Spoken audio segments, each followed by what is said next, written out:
ధ్యాయేత్ పద్మాసనస్థాం వికసితవదనాం పద్మపత్రాయతాక్షీం హేమాభాం పీతవస్త్రాం కర్కలదలసద్ధేమ పద్మాం వరాంగీం సర్వాలంకారయుక్తాం సకలమపయధాం భక్తనమ్రాం భవానీం శ్రీవిద్యాం సకలసునృతాం సర్వసంపత్ప్రదాత్రీం. ఓం శ్రీ బెజవాడ కనకదుర్గాదేవ్యై నమః. ఓం శ్రీ దుర్గామల్లీశ్వరాభ్యాం నమః. మనకి ఈ యొక్క గురుగ్రహము తర్వాత శుక్రగ్రహము ఇవి ముఖ్యమైనటువంటి గ్రహాలు. గురుస్థానంలో మనకి ఉండాలన్నా లేకపోతే ప్రతి మనిషి కూడా పరువుగా జీవితంలో బ్రతకాలన్నా, పేరు ప్రతిష్టలతో పాటు భూలోకంలో ఉన్నటువంటి సకల సంపదలు అనుభవించాలన్నా, కార్లు, మేడలు, ఇలాగా విల్లాలు కొనాలి, ఉద్యోగాలు మంచిగా రావాలి, ఇలా అనుకుంటారు కదా. ఈ 2 గ్రహాల్లో కంపల్సరీ వీటి యొక్క అనుగ్రహం మనకు ఉండాల్సిందే. అలా కాకుండా మనకి పెద్దవాళ్ళు చిన్నప్పుడేమో తల్లిదండ్రులు చెప్తారు. అది రవిచంద్రులు ఇద్దరు కూడా. తల్లి చంద్రుడు, తండ్రి రవి. మరి వీళ్ళు చెప్తున్నటువంటి సలహాలు మనం వినకుండా మనం పెద్దవాళ్ళు అవుతాం. తర్వాత స్కూల్లో మాస్టర్లు వీళ్ళు చెప్పేటటువంటి మాటలు ఇవన్నీ కూడా మనం వినం. తర్వాత ఇబ్బంది పడేది మనమే అన్నమాట. ఇలా వినకపోవడానికి గల కారణాలు ఏమిటంటే, ఆ గురువు కానీ శుక్రుడు కానీ మనకి ఉచ్చక్షేత్రాల్లో కానీ మిత్రక్షేత్రాల్లో కానీ లేకుండా మనకి వ్యతిరేకమైనటువంటి స్థానాల్లో శత్రుక్షేత్రాల్లో కానీ శత్రు గ్రహాలతో కానీ పాపపు స్థానాల్లో కానీ ఉన్నట్లయితే తప్పకుండా మనకి వక్రబుద్ధులు వస్తాయి. అంటే చాలామంది చూడండి ఓవర్ థింకింగ్ చేస్తారు. పరిచయమైన వెంటనే వాళ్ళ పుట్టు పూర్వోత్తరాలు అన్నీ అడుగుతారు.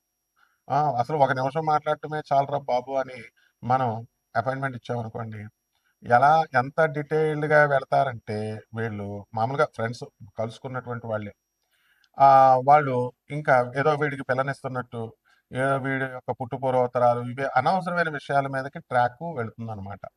అలాగే పెద్దలు చెప్పినటువంటి దాన్ని మనం వినకుండా మరి చాలామంది ఇప్పుడు ప్రేమ వ్యవహారాలు కనుక మనం తీసుకున్నప్పుడు మంచి వ్యవహారాలు మంచి మాటలు చెప్తున్నా వినకుండా పెడదారిన పడతా ఉంటారు.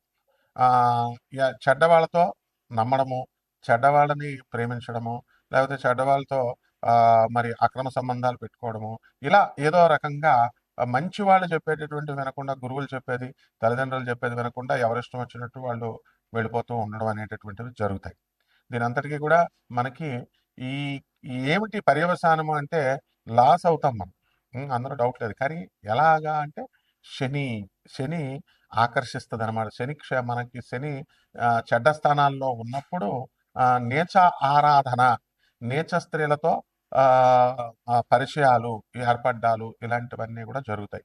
ముఖ్యంగా ఒక మనిషి డెవలప్ అవ్వాలి అంటే మంచి వాళ్ళతో తిరగాలి, స్ట్రైట్ థింకింగ్ ఉండాలి, మంచి వాళ్ళు అనుభవజ్ఞులు చదువుల్లో కానీ లేదా వయసులో కానీ అనుభవంలో కానీ జ్ఞానంలో కానీ పెద్దవాళ్ళతో తిరగాలి. అలా కాకుండా మామూలుగా ఈ యొక్క సబ్స్టాండర్డ్ వాళ్ళతో తిరిగిన వాళ్ళ చేత సలహాలు తీసుకున్న నష్టపోవడానికి ఎక్కువ అవకాశాలు ఉంటాయన్నమాట. అలాగే ఈ శని నీచక్షేత్రాల్లో ఉన్నప్పుడు నీచ శక్తుల్ని అంటే మనిషి కంటే కూడా హయ్యర్ ఎనర్జీస్ అంటే దేవతలు, యక్షులు, కిన్నర్లు, కింపురుషులు ఇలా మనకి మంచి చేసేటటువంటి వాళ్ళు. ఇంకా క్రిందకి వెళ్ళేటటువంటి నీచ శక్తులు ఏంటంటే క్షుద్ర శక్తోపాసన, కర్ణపిశాచి విద్యలు ఇలాంటివన్నిటికి కూడా ఆకర్షితులవుతారు. మనం కర్ణాటకలో ఆ మధ్యకాలంలో చూసాం. ఒక వ్యక్తి ఫోన్ నెంబర్లతో సహా అన్నీ చెప్తున్నాడు. అది కర్ణపిశాచి స్వాధీనమైనప్పుడు అవన్నీ మామూలుగా చెప్తాయి. అవి పెద్ద విద్య కాదు, అది మీరు కూడా చేసుకోవచ్చు, ఎవరికి కావాల్సిన వాళ్ళు చేసుకోవచ్చు. అయితే అలాగే పశ్చిమ గోదావరి జిల్లాలో మనకి దువ్వ దగ్గర రెడ్డిచెర్ల సిద్ధాంత గారి పెద్ద పేరు అనమాట. ఆయన కూడా ఏదడిగితే అది మీ జేబులో ఉన్న డబ్బులతో సహా ఎంత ఉన్నాయో అంత చెప్పేవారు. అలా ఇవన్నీ వినడాలు కానీ ప్రాక్టికల్గా వెళ్ళినటువంటి వాళ్ళకి అనుభవాలు. కాబట్టి ఈ ఇప్పుడు టాపిక్ ఏమిటంటే ఈ చెడ్డవాళ్ళతో మాట్లాడటము, చెడ్డ తల్లిదండ్రుల మాట వినకపోయినా, గురువుల మాట వినకపోయినా ఏమవుతుందంటే కర్ణ పిశాచి లాంటి శక్తులు కొన్ని ఉంటాయి. అదే నెగిటివ్ ఎనర్జీస్ అంటాము. అవి మనల్ని మనం పిలవకుండానే అవి మన దగ్గరికి వచ్చేస్తాయి అన్నమాట. అంటే దానికి పెద్ద ఉపాసన చేయాల్సినటువంటి అవసరం లేదు. జస్ట్ ఒక 4 సార్లు 5 సార్లు ఆ పేరుని మనం ఉచ్చరించినంత మాత్రానే చెడుని చాలా తొందరగా వచ్చేస్తుంది మనకి. మంచి రావాలంటే కొన్ని సంవత్సరాలు పేరు తెచ్చుకోవాలి. అలాగా తెచ్చుకున్నటువంటి పేరు ఒక్క క్షణంలో పోవాలి అనుకుంటే ఒక్క చెడ్డ పని, చెడ్డ ఆలోచన చాలు. అలా ఈ యొక్క దరిద్ర దేవత అనండి, లేకపోతే ఈ నెగెటివ్ ఎనర్జీ అనండి, ఇవన్నీ కూడా మనకి వెంటనే ఆకర్షమైపోతాయన్నమాట. అయిపోయి మనం ఎదుగుదలకు అడ్డొస్తాయి. వక్ర మార్గాల్లో మనం అక్రమార్జితమైనటువంటి సంపాదన వీట్లి మీద దృష్టి పెడతాం. అలాగే ఈ కర్ణపిశాచి విద్యలో ఉన్నటువంటి గొప్పతనం ఏమిటంటే, మనకి ఏదడిగితే అది చెప్పుద్ది. కానీ అనవసరంగా 24 అవర్స్ చాటర్ బాక్స్ లాగా వాగుతూనే ఉంటుంది. మీరు వినే ఓపిక కావాలి అని పెద్దలు అంటూ ఉంటారు. అంటే ఏంటంటే చెడ్డవాళ్ళు ఎప్పుడు కూడా నువ్వు వినేదాకా కూడా వాళ్ళు వాటి ట్రాప్‌లోకి మీరెళ్ళే దాకా ఏదో ఒకటి చెప్తానే ఉంటారు. అందువల్ల మంచి జ్యోతిష్కులు చూడండి, మా గురువుగారు మధుర కృష్ణ శాస్త్రి గారు ఎక్కువ మాట్లాడేవారు కాదు. ఎవరిదైనా చార్ట్ చూస్తే ఒక క్షణం చూసి, బాగుంది. లేదా బాలేదంతే. రెండే 2 ముక్కలు చెప్తారు.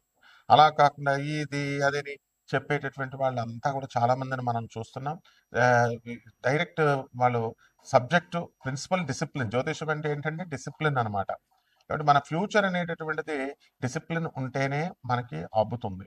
ఇప్పుడు ఈ యొక్క శుక్రగ్రహం ఉంటే మనకి భార్య కావాలా, పిల్లలు కావాలా, తర్వాత ఈ యొక్క సంపాదన కావాలా, వాళ్ళని పెంచాలా, కార్లు కొనాలా, బిల్డింగ్లు కట్టాలా, ఏదో భౌతికమైనటువంటి ఇది ఒక డిసిప్లిన్డ్గా మనకి ఆ సంపద కావాలి అని ప్రేరేపిస్తుంది. అలా కాకుండా మనకి శుక్రుడు కనుక శత్రుక్షేత్రాల్లో ఉన్న శత్రుగ్రహాలతో కలిసిన కాముకుడైపోతాడు అనమాట. అంటే ఓవర్ కాబట్టి ఈ శుక్రుడు మనకి శత్రుక్షేత్రాల్లో ఉన్నప్పుడు ఏదో ఒక దురాశను కల్పిస్తూ ఉంటాడు. అంటే ఇప్పుడు ఒక ఇల్లు కొన్నవాళ్ళు 2, 3, 4 కొనాలని, అలాగే ఒక భార్య ఉన్నటువంటి వాళ్ళు 2, 3 ఇట్లాగా అక్రమ సంబంధాల మీద మనసు వెళ్ళడము, అనవసరమైనటువంటి పరిచయాల మీదకి మనసు వెళ్ళడము ఇలాగా ప్రేరేపిస్తూ ఉంటాడు. అందువల్లనే దీనికి వయసుతో సంబంధం ఉండదు. చిన్న వయసు నుంచి కూడా మరి స్కూల్ గోయింగ్ దశప్పటి నుంచి కూడా తల్లిదండ్రుల మాట వినకపోవడము ఇవన్నీ కూడా శుక్రుడు చేస్తూ ఉంటాడు.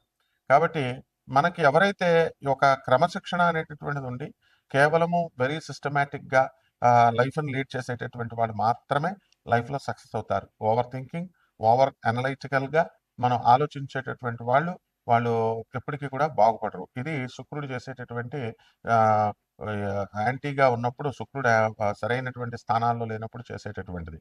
ఎంతసేపు కూడా కష్టానికి ఓర్చకుండా సుఖాలు కావాలి అని వెంపర్లాడేటటువంటి వాళ్ళంతా కూడా ఈ కేటగిరీలోకి రావడం జరుగుతుందన్నమాట. కాబట్టి మనం ఏం చేయాలి? ఇటువంటి నీచమైనటువంటి స్త్రీలతో పరిచయాలు అనే కాకుండా శాస్త్రం ఏం చెప్తుందంటే నీచ శక్తుల యొక్క ఆరాధన మీదకు మనసు వెళుతుంది. అదే కర్ణపిశాచి. అంటే క్షుద్ర శక్తులని, మ్యాజిక్స్ అని, ఇప్పుడు కొంతమంది విభూతులు సృష్టిస్తారు, శివలింగాలు సృష్టిస్తారు, ఏవేవో ఇలా రూపాయి కాయిన్లు ఇలాగా వేయడాలు, ఇలాగ విభూతులు సృష్టించడం, ఇలా పెద్దవాళ్ళ దగ్గర లేకపోతే ప్రజల దగ్గర గారడీ విద్యలు అంటారు వీటిని. దీనంతటికీ కూడా ఈ విద్యలు రావడం పెద్ద గొప్ప కాదు. ఈ కేవలం ఒక 7-8 రోజుల్లో వచ్చేస్తే చేసి చూపించినటువంటి వాళ్ళు చాలా మంది ఉన్నారు. అందువల్లనే ఇప్పుడు మనం ఎక్కడైనా సరే ఏ బాబా అయినా, ఏ స్వామీజీ అయినా ఇలాంటి గారడీ విద్యలు చేస్తున్నారన్నా, ఏ మంత్రగాళ్ళైనా చేస్తున్నారన్నా వీళ్ళంతా కూడా ఈ కేటగిరీకి చెందినటువంటి వాళ్ళు. అంటే శని వాళ్ళకి నీచ స్థానంలో ఉండి ఆ శక్తులు ఆకర్షిస్తూ ఉంటాయి. అందువల్ల గృహస్థ ధర్మంలో ఉన్నటువంటి వాళ్ళకి ఎంతసేపు కూడా గురుడు, శుక్రుడు మంచి స్థానాల్లో ఉండాలి. అప్పుడు మాత్రమే మనం ఒక క్రమబద్ధంగా మనం జీవితాన్ని మనం వెళ్తాం అనమాట. ఈ అక్రమ సంబంధాలు పెట్టుకొని అనవసరంగా భార్యా పిల్లల్ని బాధ పెట్టడము అనేటటువంటిది అప్పుడు వాళ్ళకి రియలైజ్ అవుతారు. అంతేగాని మనం ఎన్నో ఉపన్యాసాలు చెప్పినా, ఎంతమంది బంధువులు, మిత్రులు చెప్పినా కూడా వినరు. అందువలన ఈ రకంగా మనము చేయడం కోసం ఈ యొక్క గురు శుక్రులు అలాగే రవిచంద్రుల యొక్క ఇవన్నీ కూడా మనకి సహాయం చేస్తాయి. కాబట్టి మన ఇవన్నీ కూడా కోటాను కోట్ల మందికి కామన్ ప్లాట్ఫారం మీద ఈ గురు శుక్ర ఈ రవిచంద్రులు వీళ్ళంతా కూడా ఏ విధంగా ప్రభావితం చేస్తాయి అనేటటువంటిది కోట్ల మందికి కామన్ ప్లాట్ఫారం మీద మనం చెప్పడం జరుగుతుంది. అలా కాకుండా ద్వాదశుల వారి అందరికీ కూడా అలా కాకుండా వ్యక్తిగత జాతకాలు మీరు తెలుసుకోవాలి అని అనుకున్నప్పుడు వ్యక్తిగతంగా మనకి ఈ గురుడు ఎలా ఉన్నాడు, శుక్రుడు ఎలా ఉన్నాడు, అసలు ఏం రిజల్ట్స్ ఇస్తున్నాయి, మనము ఈ యొక్క ఫ్యూచర్లో మనం ఏమైనా గాడి తప్పుతామా, లేకపోతే మనం సిస్టమేటిక్గా మనం లైఫ్ లీడ్ చేయడానికి మన గ్రహాలన్నీ సహకరిస్తున్నాయా అనేటటువంటిది, మనం ఎప్పుడు ఉద్యోగాలు వస్తాయి, పోయినటువంటి ఉద్యోగాలు లే ఆఫ్లో పోతున్నాయి, ఎందువలన పోయినాయి, ఎప్పుడు వస్తాయి ఇవి, ఎలా నిలబెట్టుకోవాలి, వచ్చినా కూడా మళ్ళీ చాలా మంది పోయినటువంటి వాళ్ళు ఉంటారు. ఈ రకంగా ఇవన్నీ కూడా మనం పరిగణలోకి తీసుకోవాలి అని అనుకుని తెలుసుకోవాలని అనుకునేటటువంటి వాళ్ళు తప్పకుండా మనకు కాల్ చేయొచ్చు. కానీ ఇక్కడ డిసిప్లిన్గా ఒక క్రమబద్ధంగా ఉండాలి. లైఫ్ని సీరియస్గా తీసుకొని సీరియస్గా సలహాల కోసం అడిగేటటువంటి వాళ్ళు మాత్రమే కాల్ చేయాలి. కాబట్టి 12 ద్వాదశ రాశుల మీద ఈ గురు శుక్రుల యొక్క ప్రభావము అనేటటువంటిది మనకి ఎలా ఉంటుందో ఈ వీడియోలో ఒక్కొక్క రాశి వారిగా చూద్దాం. ధనుస్సు రాశి. ఈ ధనుస్సు రాశి వారికి అందరికీ కూడా మనకి అర్ధాష్టమంలో ఉన్నటువంటి శనిగ్రహ ప్రభావం వలన మీకు ఏం జరుగుతుందంటే పనులన్నీ కూడా బద్ధకంగా చేయడము, పనులు ఒకటికి 2 సార్లు కష్టపడము, ఇలాంటివన్నీ కూడా చేయాల్సినటువంటి అవసరం ఏర్పడుతుంది. వ్యాపారస్తులు మరి మేము చాలా కోట్ల రూపాయలు, లక్షల రూపాయలు మేము వడ్డీకి తెచ్చిపెట్టుకున్నామండి, అవన్నీ కూడా వ్యాపారాలు ముందుకు సవ్యంగా వెళ్ళడం లేదు ఏంటి అని అంటే మనకి అక్కడ గురు శుక్రులు సహకరించట్లేదు. కాబట్టి ఈ ప్రభుత్వాల నుంచి రావాల్సినటువంటి డబ్బు, అలాగే పర్మిషన్స్ ఇవన్నీ కూడా ఆలస్యం అవడానికి అవకాశాలు ఎక్కువగా ఉంటాయి. అలాగే గవర్నమెంట్ కాంట్రాక్ట్స్ చేసినటువంటి వాళ్ళు ఎవరైతే ఉన్నారో అటువంటి వాళ్ళకి బిల్స్ అనేటటువంటివి ఇంకా శాంక్షన్ కావు. అలాగే భార్యాభర్తల మధ్య కొట్లాటలు అనేటటువంటివి ముమ్మరంగా సాగడం అనేటటువంటివి జరుగుతాయి. ఎవరైతే మగవాళ్ళకి ఈ రాశుల్లో అక్రమ సంబంధాలు ఉన్నటువంటి వాళ్ళు ఉన్నారో అటువంటి వాళ్ళు వెంటనే వదులుకోకపోతే వీళ్ళు జీవితాలు నాశనం అవ్వడానికి అవకాశాలు ఉంటాయి. అనవసరమైనటువంటి హెడేక్స్ ఎక్కువగా రావడానికి అవకాశాలు ఉంటాయి. అలాగే ఈ రాశి వారికి వ్యాపారాల్లో ముందుకు వెళ్తారు. పెద్ద పెద్ద ప్రాజెక్ట్స్ మీరు తీసుకోవడం జరుగుతాయి. అయితే ఈతి బాధలు అనేటటువంటివి గ్యారంటీగా ఉంటాయి. కొంతమంది నమ్మిన వ్యక్తుల చేతుల్లో మోసపోయినటువంటి సందర్భాలున్నాయి. దాని నుంచి గుణపాఠాలు నేర్చుకొని మనం ఈ యొక్క మిగతా కాలం అంతా కూడా ముందుకు వెళ్ళడానికి ఈ గురు శుక్రులిద్దరూ కూడా మీకు హెల్ప్ చేస్తూ ఉంటారనమాట. అలాగే ఈ యొక్క మనము ఏదైనా సరే చెప్పినప్పుడు పెద్దవాళ్ళు, అనుభవజ్ఞులు, గురువులు వీళ్ళు చెప్పినప్పుడు వినకుండా మీ సొంత డైరెక్షన్‌లో మీరు అడగడాలు, వితండవాదాలు చేయడానికి ఇలాంటియన్నీ కూడా ఈ ధనుసు రాశి వారు అంటే సంతృప్తి లేకుండా ఇంకా ఏమన్నా ఉన్నాయా? ఈ రాయేసుకోవచ్చా? ఈ రప్పేసుకోవచ్చా? ఇలా అడుగుతారు. అసలు రెమెడీ మేము చెప్పింది చేయండిరా నాయనా బాగుపడుతుంది అంటే దానికి ఉల్టాగా మీరు ఆలోచించడం అనేటటువంటిది జరుగుతా ఉంటది. ఇదంతా కూడా ఈ యొక్క గురువు గ్రహ ప్రభావము మీ జాతకంలో గనక గురువు మంచిగా ఉన్నట్లయితే సెల్ఫ్ సాటిస్ఫాక్షన్ అనేటటువంటిది, కంటెంట్మెంట్ అనే తృప్తి అనేటటువంటిది ఉంటుంది. ఆ విధంగా మీ పిల్లల విషయాల్లో కూడా వాళ్ళు ఎక్కువగా చేసేటటువంటి అల్లర్లు అవనియండి, తలపోట్లు తీసుకురావడము, ఇంటి మీదకు గొడవలు తీసుకురావడం ఇలాంటివన్నీ కూడా మీకు వాళ్ళు చేయడం అనేటటువంటి జరుగుతాయి. అలాగే పిల్లల యొక్క ఆరోగ్య విషయాల గురించి కూడా మీరు మదన పడుతూ ఉంటారు. మీకు షుగరు, తర్వాత ఆర్థరైటిస్, మోకాళ్ళ నొప్పులు ఇలాంటివన్నీ కూడా రావడానికి అవకాశాలు అధికంగా ఉన్నాయి. అలాగే ఈ రాశి వారు ఇంకా మంచిగా రిజల్ట్స్ రావడానికి ఏ పరిహారాలు చేసుకుంటే బాగుంటుందో చూద్దాం.